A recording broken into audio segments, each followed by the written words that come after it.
everything I'd learned, it was actually about marketing and sales. And I was terrified because I was like, I have no idea how to do marketing and sales. And I felt like this complete imposter syndrome. I just felt like an out of my body experience because I was like, how am I supposed to do this? But at the same time, what I'm seeing is my bank account. Every single day I had five. So there's no more need for that mold. All right. It's gone. If you don't know what a mold is, figure it out. All right. So, going forward, what do you do from there? You've been here. All of us, by time we kind of wake up and realize where we're at as far as reality goes in life, we probably already learned how to tie shoes, walked, talked, went to school, eaten, drinking, all of these things. So, and then you kind of wake up like, oh my God, where is this place that I've been this whole time? So, when you're looking at doing new things, looking at taking that awareness basically and doing new things, sports, writing, creativity, just in general, you put yourself back into a box. And being mindful about that is saying, hey, I'm going to need to do things in order to grow. Imagine, all right, for example, and this is what I mean. Imagine, for example, you put a seed in some dirt, well, in the plant, in a pot, in some dirt, in a box. Just let that marinate on you real quick. You take a seed and put it in a pot with some dirt in a box. Now, depending on what kind of seed that is, it's gonna grow. Now, it gets it. We ain't talking about water in it. We ain't talking about none of that. We just talking about purely putting it in there in a box and letting it do its thing, and it grows. It's gonna outgrow that box into various different, so many different directions. It ain't gonna be funny because that box cannot contain it, and that's what I'm talking about when I say, hey, you broke the mold when you were born here. There's no more mold for that. You can't squeeze and be like, all right, well, I'm gonna be like this. No, the mold was broken when you were born here. All right. But then when you click on that awareness of where you're at and being here in this reality, you start to create other molds for yourself, or boxes for yourself, for your creativity, for your ability, athletic ability. You know what I'm saying? All of your intellectual ability. You start to make a mold for those things, and you fit that mold. And what I mean is, all right, we was watching Spider-Man, straight up. We was watching Spider-Man, the Amazing Spider-Man, and what was his name? Brock, or whatever the little boy name was. He was messing with Peter. Peter was like, nah, dawg, you ain't gonna do this. So Peter started using his powers. And next thing you know, he jumping, dunking, breaking the backboard. All right, well, listen to me. He broke the mold. He broke the backboard, and he broke the mold. Because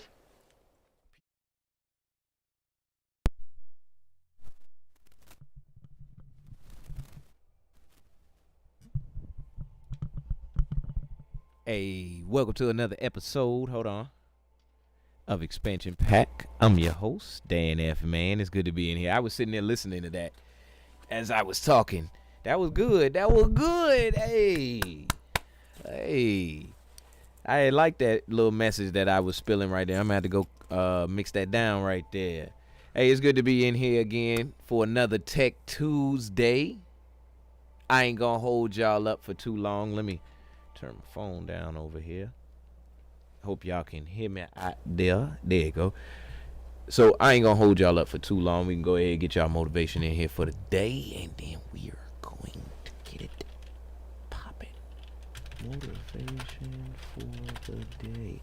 Why is my keyboard way over there and it could be right here in front of me? All right, there we go. This mic is like, damn. Excuse my language. All right, here we go. You get that motivation for the day. All right.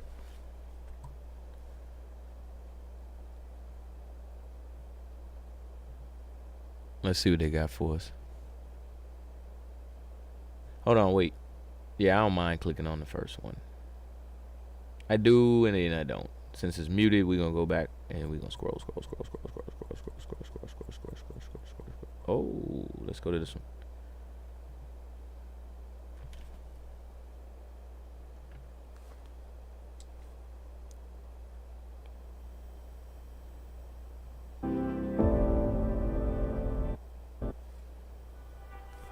If you want to change the world, start off by making your bed. If you make your bed every morning, you will have accomplished the first task of the day.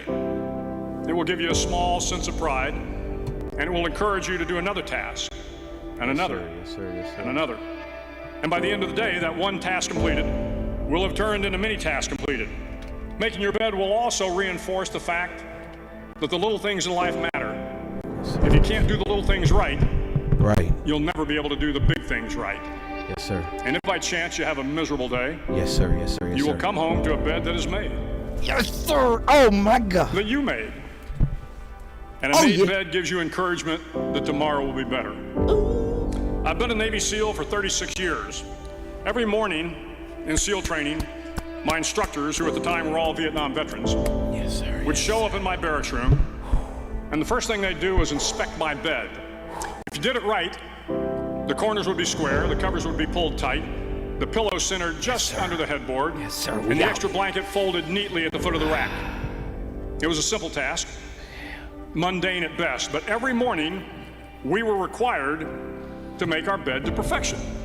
It seemed a little ridiculous at the time, particularly in light of the fact that we were aspiring to be real warriors, tough, battle-hardened SEALs. But the wisdom of this simple act has been proven to me many times over. Yes, sir. Yes, sir. Let's go. It matters not whether you ever served a day in uniform. It matters not your gender, your ethnic or religious background, your orientation, or your social status. Our struggles in this world are similar, and the lessons to overcome those struggles and to move forward, changing ourselves and changing the world around us, will apply equally to all. If you think it's hard to change the lives of 10 people, change their lives forever, you're wrong. I saw it happen every day in Iraq and Afghanistan. But changing the world can happen anywhere, and anyone can do it. So what starts here can indeed change the world. You will likely fail often, and it will be painful. It will be discouraging. At times, it will test you to your very core.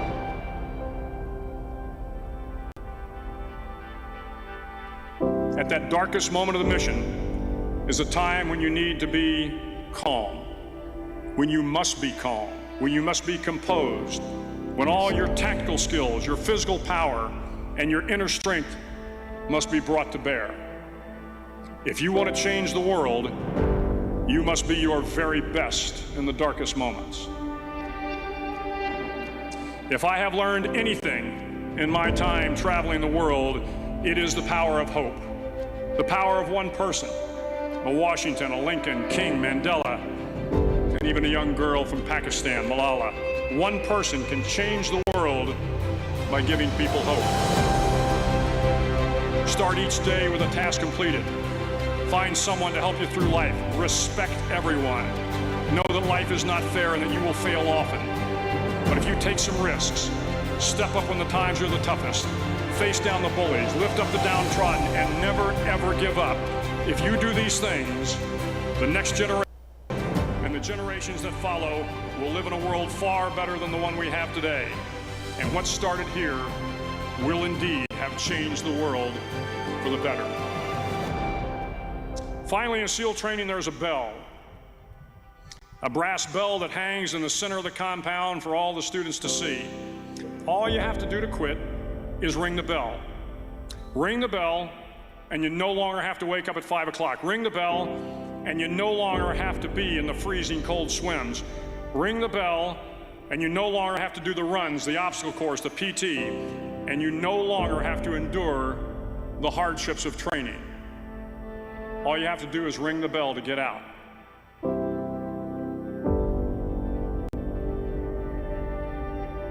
If you want to change the world,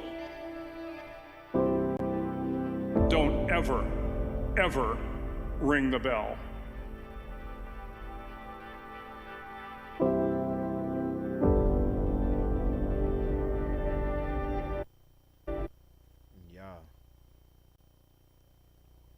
So, I don't know how you feel, but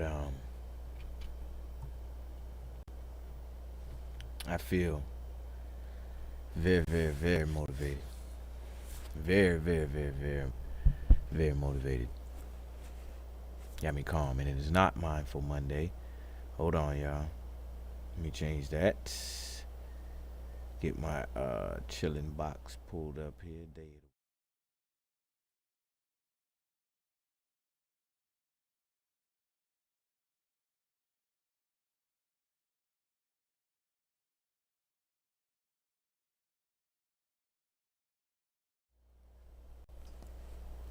I feel very, very motivated.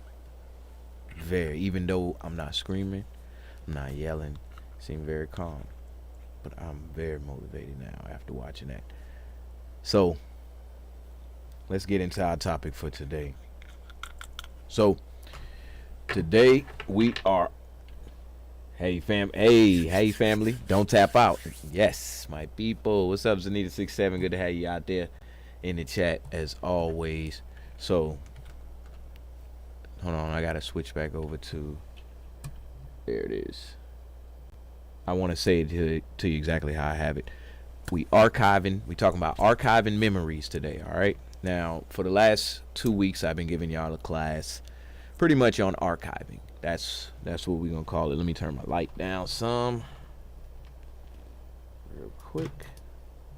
I can even flip mode. There you go. No, I like the other one. All right. So, basically, I've been giving y'all a class on archiving. Whether it be archiving your music, we even talked about archiving your movies. We even touched a little bit on playback and creating playback as well. But today, particularly, what I'm going to give y'all is a lesson on archiving your memories. Now, we all know about pictures that we take. We've been taking pictures for a long time. You know what I'm saying? But saving those pictures in any form of fashion changes with the times. So with those changing times, what I want to give you is the time we're currently in and what it may transition to, just in a theoretical sense, not a working sense. But what I'm going to give you in the working sense today is where it's at now. All right. Now, what I mean when I say archiving memories is you may have photo albums, you may have pictures just in boxes, crates. You might not even know what they are. Right now is a good time to create a library or an archive of those pictures. It takes work. This one is going to take some leg work. Y'all know I got my board right here, as usual. My game changer board. I still got some of last week's notes on there. This one is going to take a little bit more effort on your part. Less tools, more effort, but it's so much worth the effort that it's not even funny. Right now, let me give you an accurate comparison before I go into talking about the tools and building this thing up for y'all. So let me give you an accurate comparison. Right now, on servers worldwide, there are what is called stock photos, stock videos, stock you name it. Okay, now with these stock images and these stock videos, you can create numerous amounts of connections, is what I like to call it, or think of it as. The connections being, I'm talking about this right now. Later on, you're going to see a video that has a camera roll of this and a camera roll of that. It might show a dog walking in the park, just to prove my point and my message of how that archive can become your digital resource as well for anything that you want to do.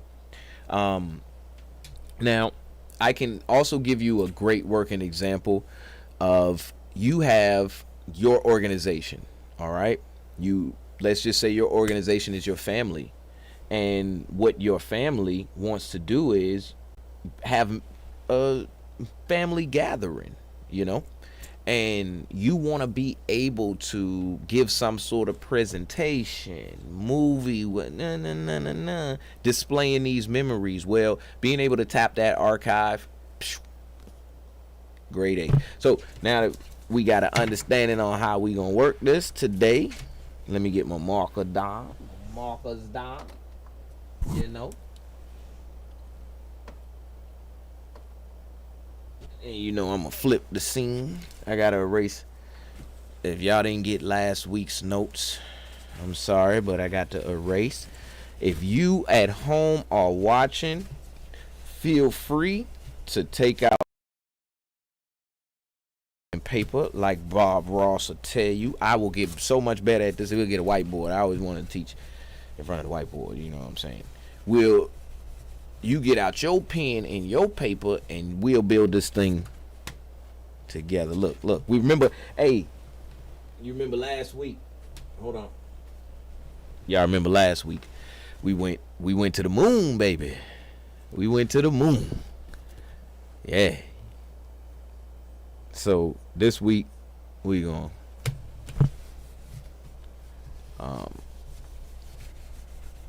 build us something else right now, and this all is gonna tie into what we did for the last 2 weeks, and then I'll bring it home for y'all on next Tuesday, Tech Tuesday, with a fun course on the gaming station.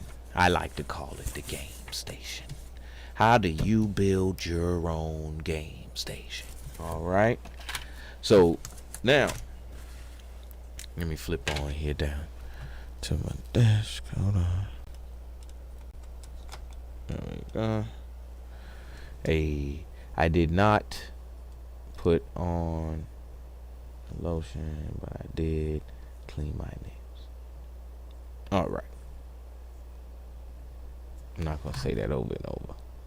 I'm not gonna be funny. All right, so now we back here on the desk. Y'all know what time it is if you've been here before. I'm gonna show y'all what we doing. So today we just archiving our memories, okay? And then if you are at home and you are quite the tech savvy person, you probably already kind of know where I'm going with this. But like I always say, follow along anyway. All right. Now, make sure this is the best angle. Push that back. Push that back. All right. I don't even know what this cord go to. There we go. I look forward. Y'all know. I look forward to our Tech Tuesday class. All right. So now. And I got music playing.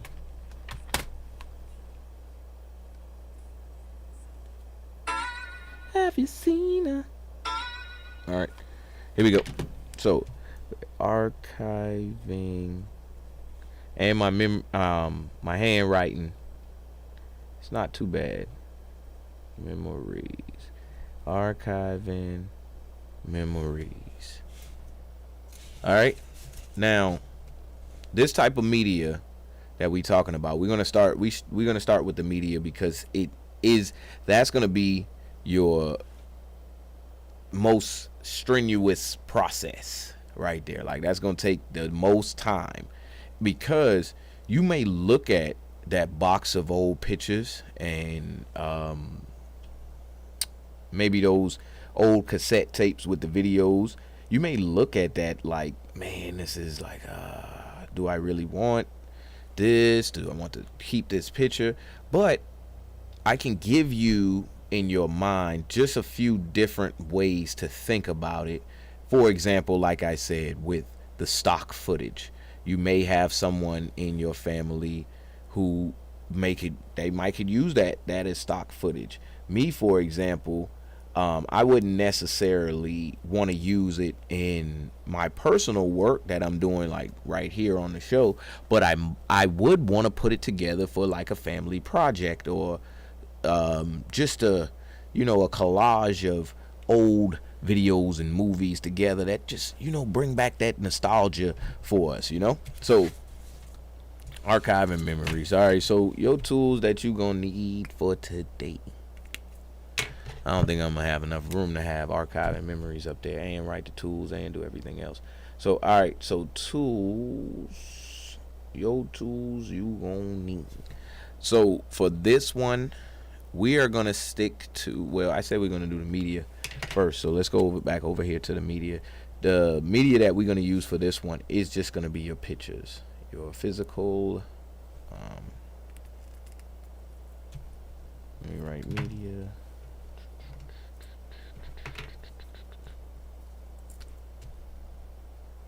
Media.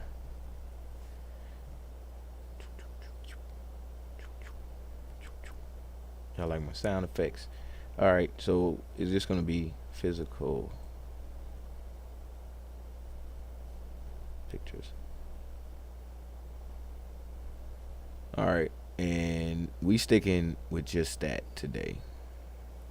Physical pictures. All right, now the tools that we gonna need, and it's just gonna be the, like I said in the last week, unless expressly written otherwise, you always gonna need a computer for Tech Tuesday. Don't come to my Tech Tuesday class without your computer unless I say otherwise. Mr. Dan said that we need our computer today. When I tell y'all that? I said bring your computer every day. Cause you gonna need computer down there in the class now. Tech Tuesday. All right, so you're gonna need your computer, but I'm gonna write it on here again. Okay, you need your computer. That's where you're gonna be doing the bulk of your work. All right. You also, it's optional. It's really this next part is optional. With your flash drives and whatnot, that part is actually optional. Because we do want to build that archive, but we don't want to, you know what? Yes, this part is going to be mandatory. Yes, we're going to need our hard drive, but we're not going to write flash drive. We're just going to put hard drive, portable hard drive. And this could be multiple. And it's going to be multiple. Since we're dealing with physical pictures, you're gonna be able to stack it up pretty well and pretty nicely. But it's gonna be multiple ways for you to be able to file your pictures away. All right. Now I hope y'all able to follow along. You know, my handwriting ain't the best. You know, my fingernails ain't dirty. So keep on going. All right. So now, you got your hard drives, you got your computers, you got your physical pictures. Now you need your scanner. Now this is where we're gonna get a little bit busy now. All right, because I could give you the old model. I can give you the old model. Be like, yeah, you just go slap it on the scanner and you stand there and you scan picture after picture. Nah, we not doing the old model no more. And I was supposed to write all my tools. I gotta see. Y'all ain't tell me. Y'all supposed to write in the chat. Hold on, let me see. Good thing I have access to you and your knowledge. Yes. Thank you for that chat, that comment right there, because definitely. But this right here, after we go through this, you're gonna have it downloaded directly into your knowledge mainframe too as well. You can be like, okay, I pretty much know the gist or the foundation of what it is I need to do. I need to transfer these physical files, physical pictures or physical documents, and transfer them and make them digital documents for archiving purposes. You see what I'm saying? It's in that last piece is essential because it keeps you working. It keeps you working. You're not doing this for an immediate project. It's not for an immediate project. Remember, we're just archiving. We're archiving. And the reason why that is essential is because if you may stop, you may get tired along the way and be like, I don't want to keep on putting these pictures in here. Why am I doing this? It's for the archive. Remember, we've been archiving this entire time so that we could go back and reproduce. Archiving allows us to reproduce. And I'm gonna write that down on my blank side of my paper right here. Archive equals reproduction. Let's say some other medium comes along for you to be able to reproduce your said memory, video, whatever it is that you wanted to reproduce. Like, what I mean is, let's say you've backed it up electronically, you've archived it electronically, and they bring back out the CDR.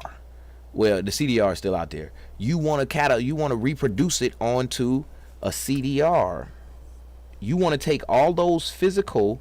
So your archive right now, let me stop. I'm sorry to get on this tangent, but your archive right now is physical. All right. And you want to be able to reproduce that physical archive. Well, turn that physical archive, you want to be able to turn that physical, this line going straight down is killing me. You want to be able to turn that physical archive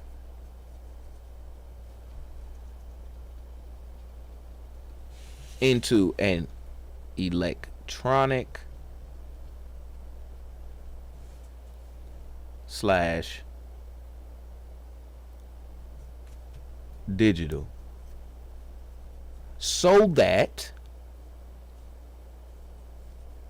in the future or at any time you can reproduce it. Okay? So reproduction can come in any form. It could be you put them physical pictures on CDs. You can put those physical pictures onto cassettes. I don't know how you would do. Well, yes, I do. You could put them onto cassettes. You could put those physical pictures onto flash drives, etc. So it allows you to reproduce. You can put them in the cloud. It allows you archiving it electronically, taking it from, you have a physical photo album, and you take it and transfer it and make it an electronic / digital photo album, and you could always reproduce that reproduce that digital back into your physical every single time, which would be maybe on the CDs. You could go down with your electronic hard drives or your electronic archive that is on your CDs and print out some more physical pictures and put them in frames. I hope I've explained that well. So back to what we was saying on the first initial. I'm gonna keep this over here. Y'all take a picture of that. There you go, there you go, there you go. All right, so now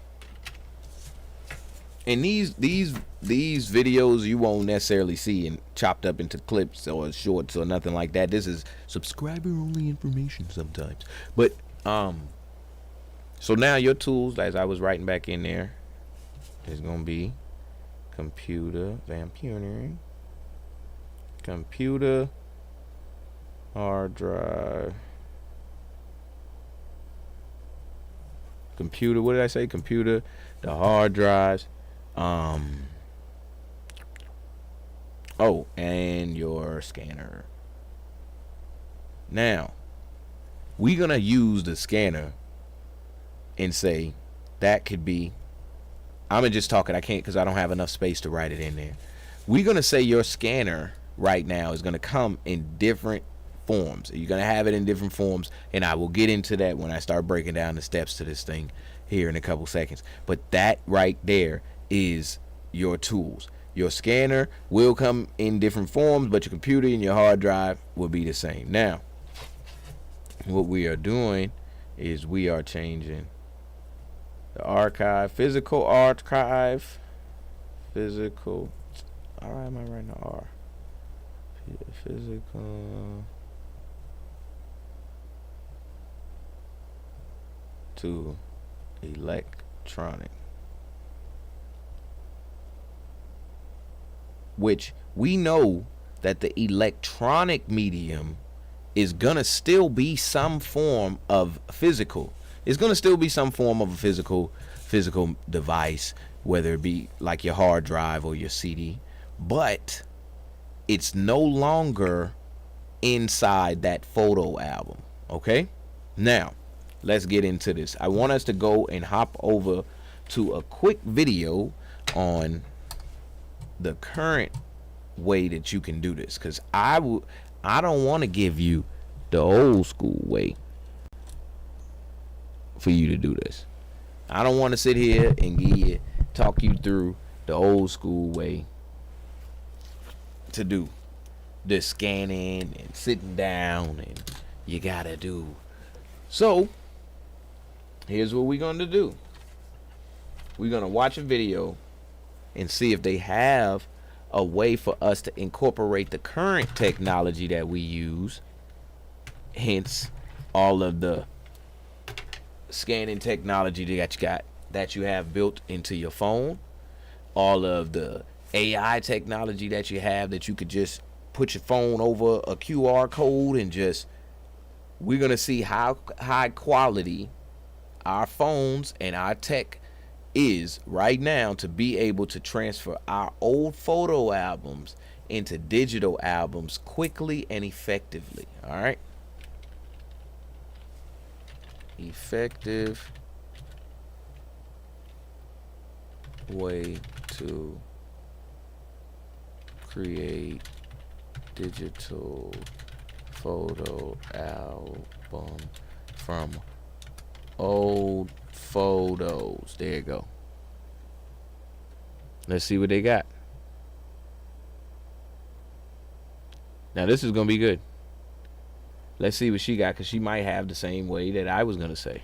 Digitizing photo albums was not on my radar until this summer, when forest fires got so close to my home that the air outside 4 years ago was difficult to breathe because of the smoke. Charlie and I decided to get ready before we got a notice to evacuate. And guess what was number one on my list? My photos, even though a lot of them were already digitized. But then I saw the row of big, heavy Creative Memories photo albums on the shelf and realized none of them were digitized. I'm Linda Satgas with FamilyHistoryHero.com, and I'm going to share 5 ways to digitize your old photo albums.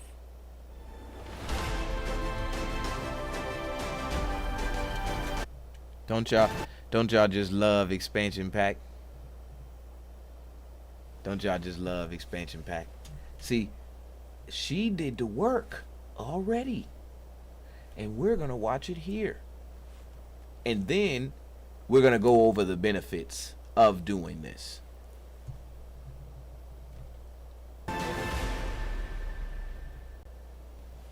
After the Oregon fires died down, and thankfully we never did have to leave, I was fired up, no pun intended, to get my photo albums digitized.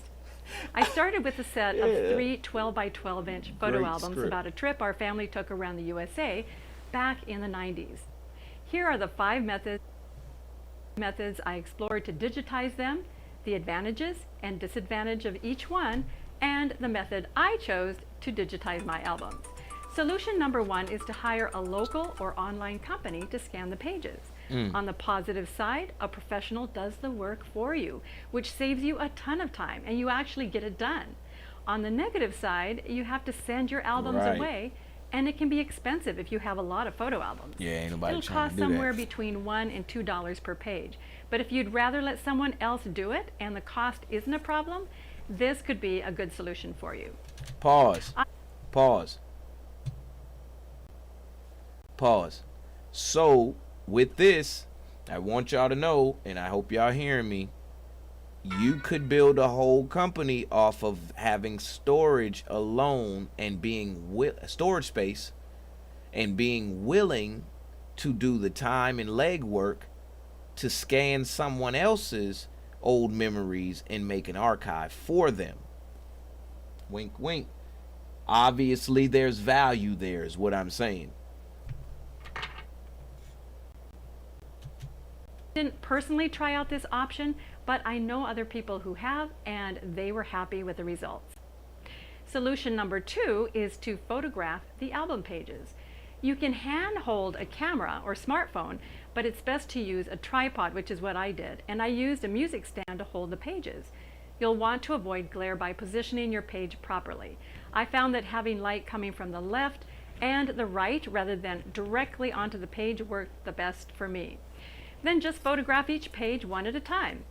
On the positive side, if your light is good and your hand is steady or you use a tripod, you can get good photos. There's no additional expense and it gets the job done. On the negative side, the quality of your images will depend on the quality of your camera or cell phone.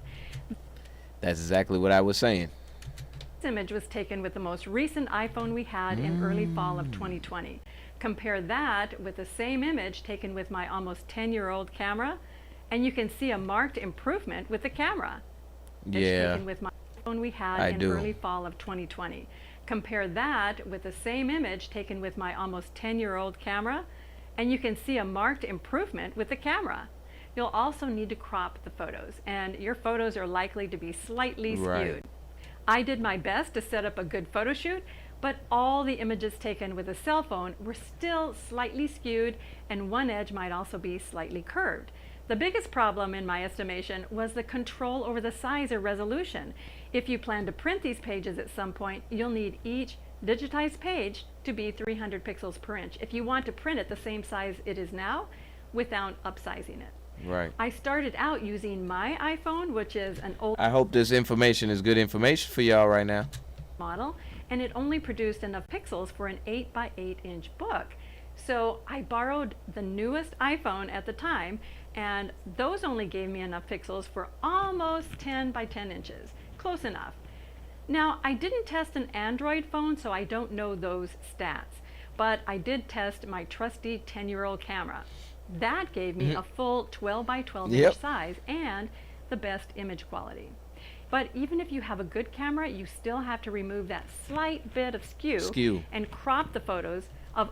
What she means by skew is when you holding your phone over the top of the picture, or you using the tripod to take the picture, it's gonna, the way that you holding it, you can't ever really get it back to that original angle because you're taking the picture of a picture. So it's gonna be that certain amount of skew when you're trying to crop or to change the size of the picture, is what she's saying. Your pages. Solution number 3 is to use an app, either on your phone or on your tablet. On the positive side, the apps generally remove the skew and crop the photo for you, which is great. And an app might have a free version, or the paid version may be reasonably priced. This was taken with Unfade Pro, a Mac app. It's also dependent on good lighting. I thought I was in good light here, but the background. Really good info. I started doing this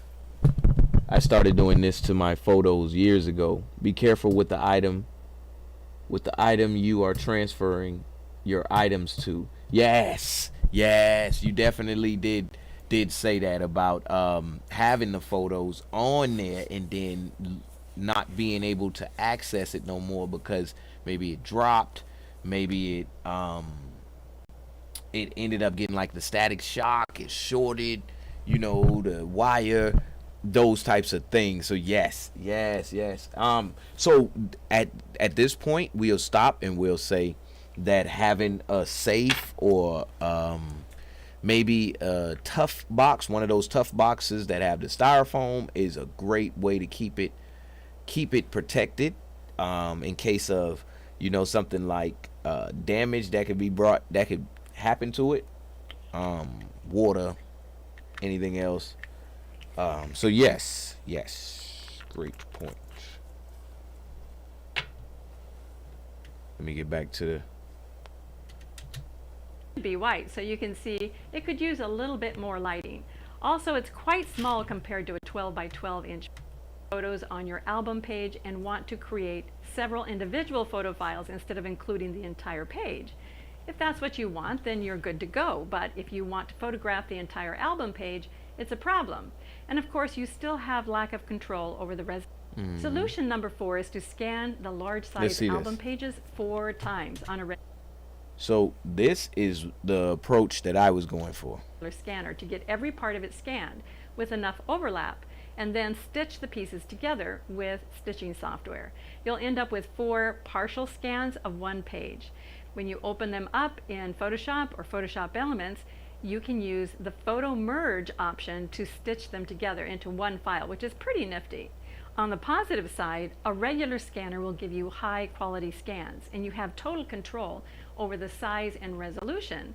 On the negative side, this is very time intensive and boring.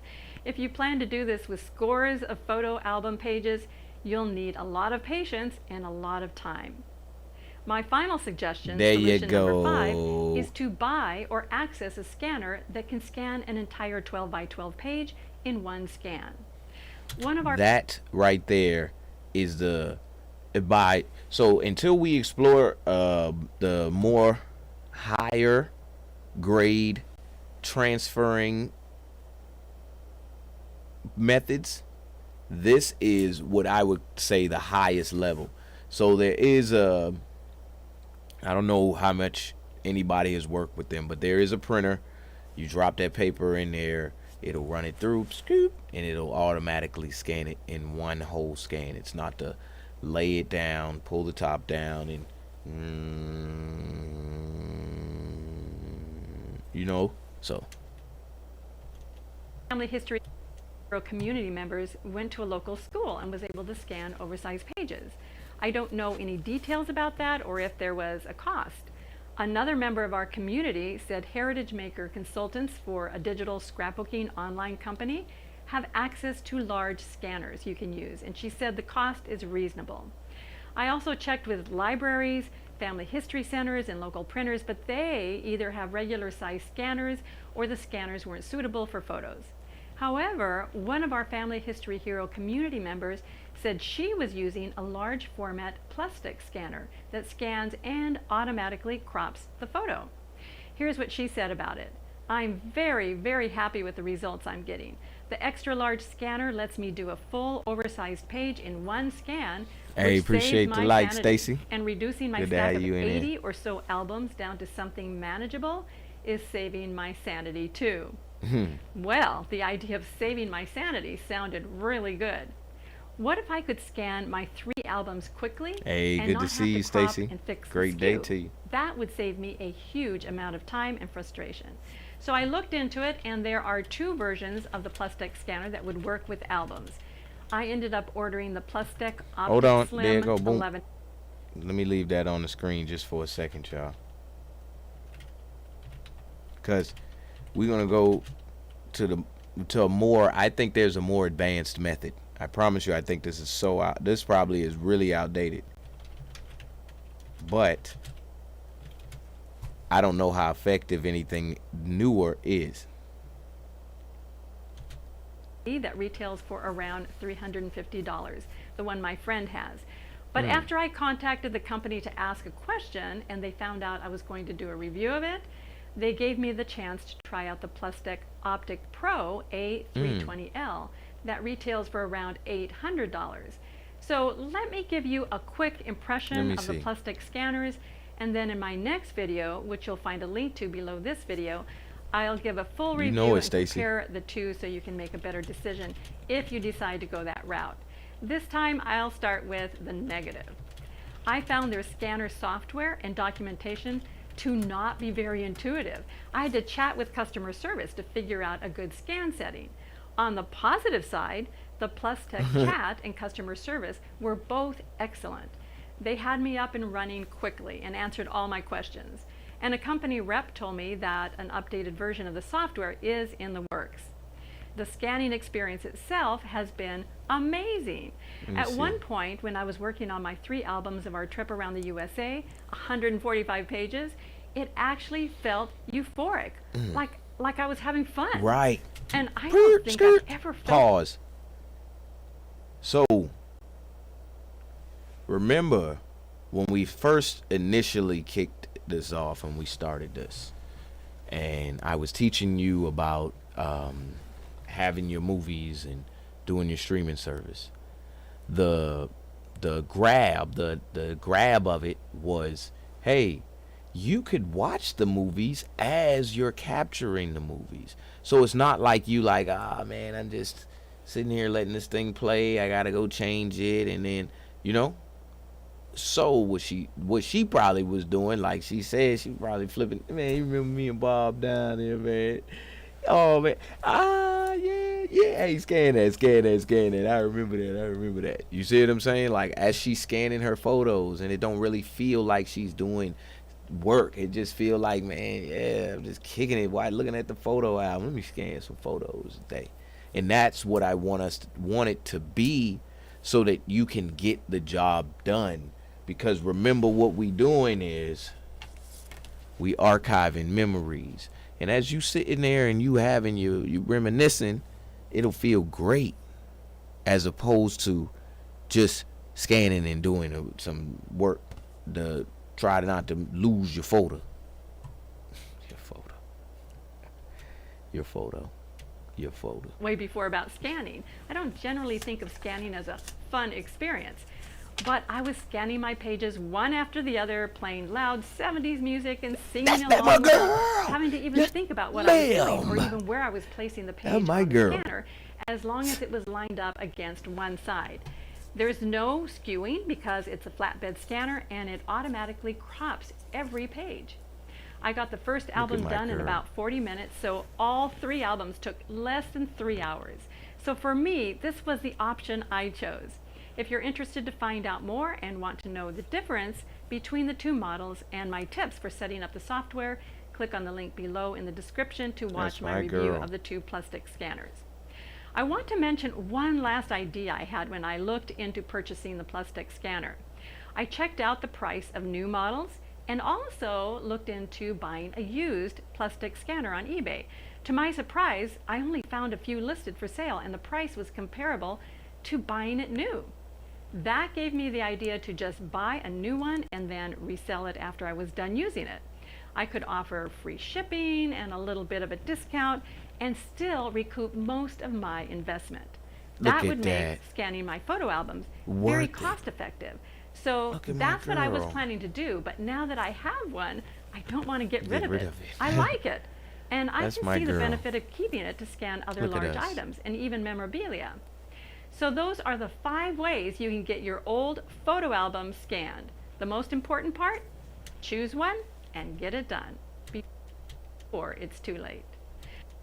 I'm Linda Satgast with FamilyHistoryHero.com, where you can learn how to turn I'm gonna let her get her dusty ad old on. boxes of photos into easy to share family stories. That's my girl right there. Hey, listen, like I said, I knew. Hold on, let me pause it before she come back. So, like I said, I knew the legwork had already been done.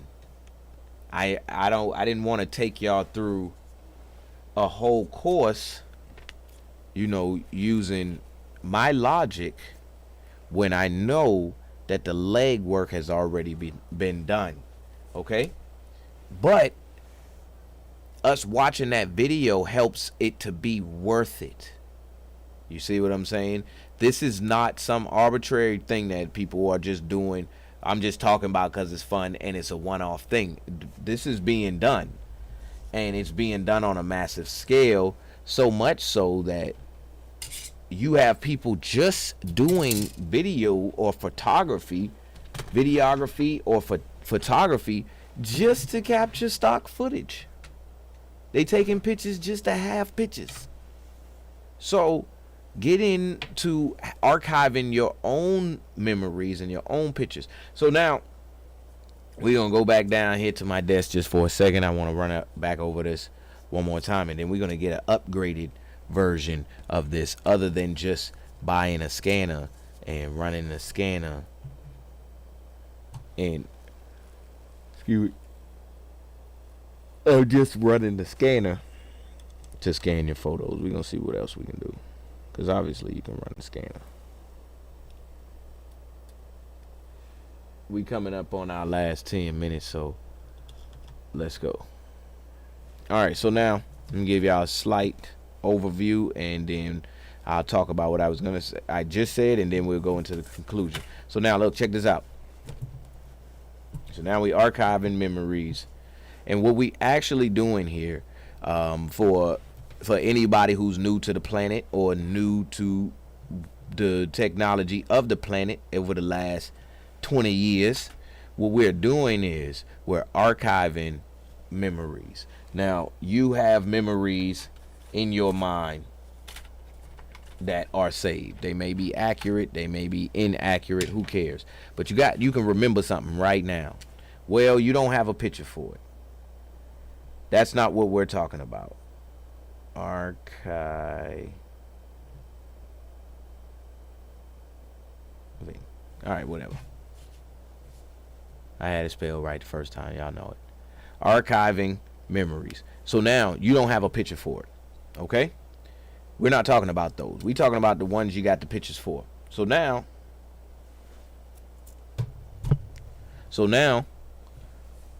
you do have your physical pictures in hand, ready to go.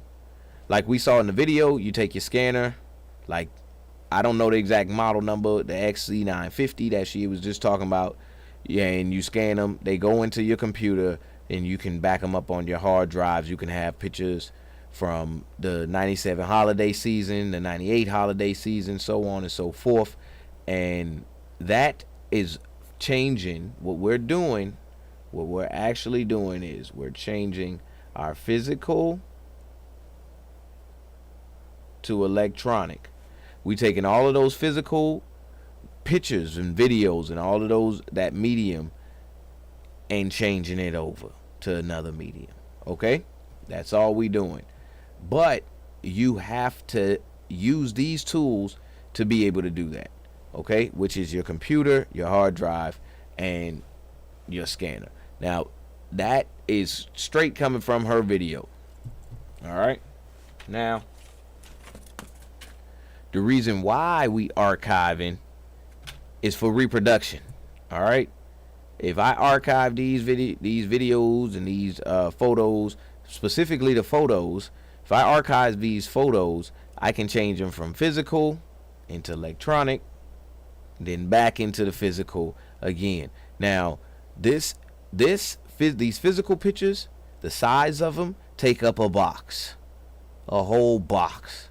Okay, the size of these electronic pictures take up the size of a corner of the box, one little piece of the box. You can drop the flash drive into the whole box. Okay, and that helps you to save on physical space. And then when you run out of digital space, you can always just create more physical space by printing out the pictures again, or if you want to actually print a picture and just decorate your house, that's a better example. You just want to decorate your house with your old pictures. Now you have access to all of them, not just the one. Okay, so that's the reason for the archiving. You want to be able to keep it and reproduce it. All right, now the final thing, let me jump back up here. Now, the final thing in all of this is times are changing. There is not enough space for you to keep every single picture sometimes in your hand, in your house, in your garage, and you don't want to get rid of them, and you're not.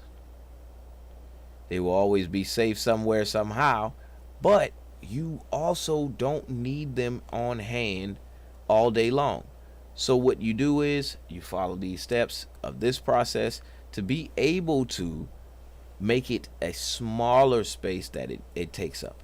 Your flash drive can fit in the box that the pictures used to once sit in and take up the entire box. Now, before we get out of here for today, I gotta look at one more thing. How can AI catalog archive my old photos? I know they got an app or something where they can just, like, I ain't talking about making them better or turning them into videos. It's a way to do it other than, well, you know, they can always bring the photos back or make it look better. But okay, look, let's see what my man say just for 2 seconds before we leave. This your bag, sir? What gave it away? Oh, you the Geico Gecko! I filed a claim for my car with the Geico app. Only took 2 minutes. Well, I mean... Do you have a box of old photo counter? You may also get, glass plates and panorama negatives and all sorts of much older material, and that's really valuable as well. But this is the sort of stuff that you'll find in a typical collection today. There's many other applications. I use Lightroom, that's a great one. Get it into one of those programs, and then there's plenty of room in there to put information about who's in it. And for something like iPhoto, you can actually tag the faces. They may not be important to you. You think they might not be important to your family now. But I'm telling you, in 100 years' time, your grandchildren or your great-grandchildren or your great-great-grandchildren, somebody in the family is going to be really, really happy if you've kept these. And if you've thrown them away, they're not going to be remembering you fondly. The first question is, what do I mean by old photos? Well, this is a typical box from my shed, and it's got all sorts of material in it. So we have loose prints like these.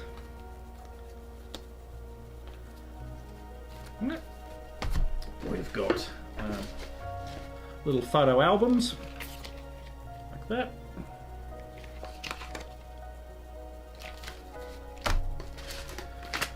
We've got more historic prints, so these are black and white ones.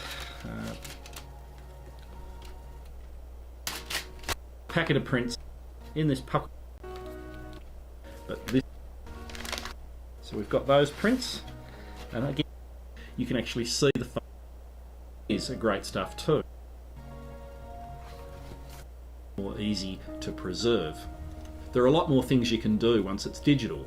You can print them out, you can email them to people, you can use them in an online service to create a book, you can create an album, you can do all sorts of things once the material's digital. You need to decide whether you're going to scan these things yourself or whether you're going to pay someone to do it. So now we back at square one all over again. So I tried to find y'all the most effective way to do it. It seems to be the scanner. There's no way around it. All right, you gotta scan them in, and your main purpose in doing it is for the archive. All right, if you don't want the archive, then this ain't for you. If you do, then this has been another episode of Expansion Pack. I'm your host, Dan F. Man. I'm glad y'all joined us again. Well, join me again for another Tech Tuesday. We have covered all of our bases. This is our course right here on archiving memories. Next week, we're going to move into some good old fun building. All right? We've been archiving for the last 3 weeks. Let's get off it. We're going to build something next week. All right? So stay tuned. If you love to be on your game like how I do, you're going to love next week. So I appreciate y'all for tuning in. Y'all make sure y'all stay tuning in. Turn on your notifications. Check out these new videos rolling out. Stay in for the classes. And check me here tomorrow. Find Your Way Wednesday. All right, y'all. Peace. This is DGTA TV.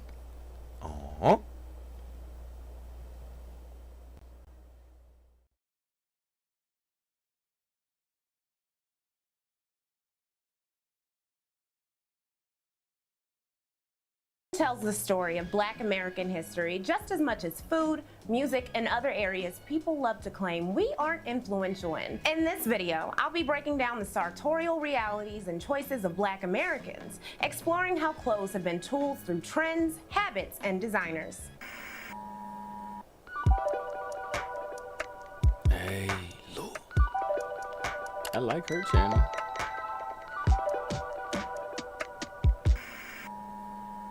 Of the kidnapped Africans who arrived in America during the slave trade, they were naked. They were eventually given loose and ill-fitting garments that were made with the coarsest and cheapest quality fabrics.